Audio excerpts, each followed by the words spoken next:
নমস্কার বন্ধুরা, আশা করি ঈশ্বরের কৃপায় সকলেই খুব ভালো আছেন। আমার সোনারতরী চ্যানেলে আপনাদের সবাইকে স্বাগত।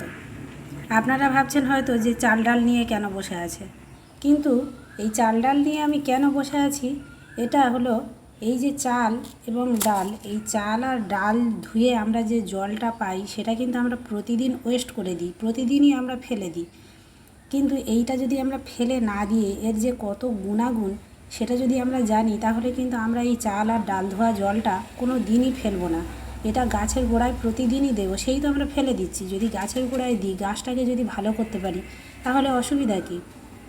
চালে থাকে প্রচুর পরিমাণে কার্বোহাইড্রেট, এবং এই চাল ধোয়া যে জলটা আমরা পাচ্ছি, এই চাল ধোয়া জলের মধ্যে থাকে প্রচুর পরিমাণে স্টার্চ, যেটা গাছের শিকড়কে দ্রুত বৃদ্ধিতে সাহায্য করে এবং গাছের গ্রোথকে খুব ভালো রাখে, গাছে পুষ্টি যোগান দেয়। ভাত যেমন মানুষের শরীরের পক্ষে খুব উপকারী, এই চাল ধোয়া জলটাও তেমনি গাছের শরীরের পক্ষে খুব উপকারী। আর এই যে ডাল, এই ডালের মধ্যে থাকে প্রচুর পরিমাণে প্রোটিন, ভিটামিন থাকে, এবং এর যে জলটা বের হচ্ছে, এই জলের মধ্যেও ওই প্রোটিন আর ভিটামিনের খানিকটা নির্যাস থেকে যায়। ফলে এটা যদি আমরা ফেলে না দিয়ে গাছের গোড়ায় প্রয়োগ করতে পারি, তাহলে কেমন হয়? অনেকে বলেন যে চাল ধোয়া জলে স্টার্চ থাকে, এটা দিলে গাছের শিকড় ভালো হয় না, গাছের গ্রোথ ভালো হয় না, শিকড় নষ্ট হয়ে যায়। কিন্তু আমি আমার গাছগুলোকে দেখাবো, আমি প্রতিদিনই এই চাল ধোয়া ডাল ধোয়া জলটা আমার গাছে দিই, এবং গাছের চেহারা, গাছে ফুল কোনোটাই কম নেই, আরও বরং মানে অনেকটাই ভালো, গাছের চেহারা অনেকটাই ভালো।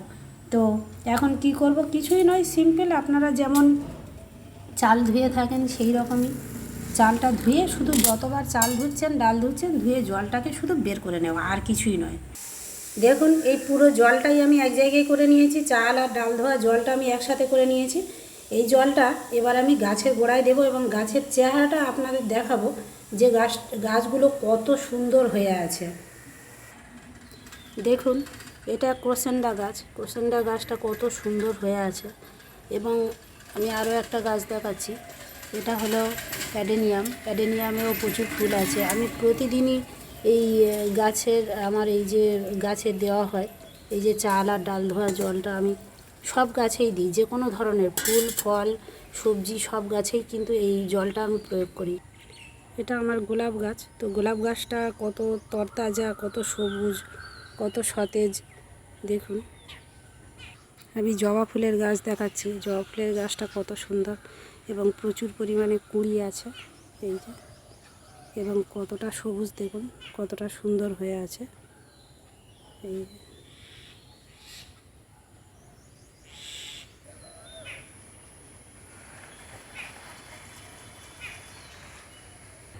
এখনও জবা ফুলের ফুলগুলো ফোটেনি, এখন অনেকটাই সকাল, এখন 6:30 মতন বাজে।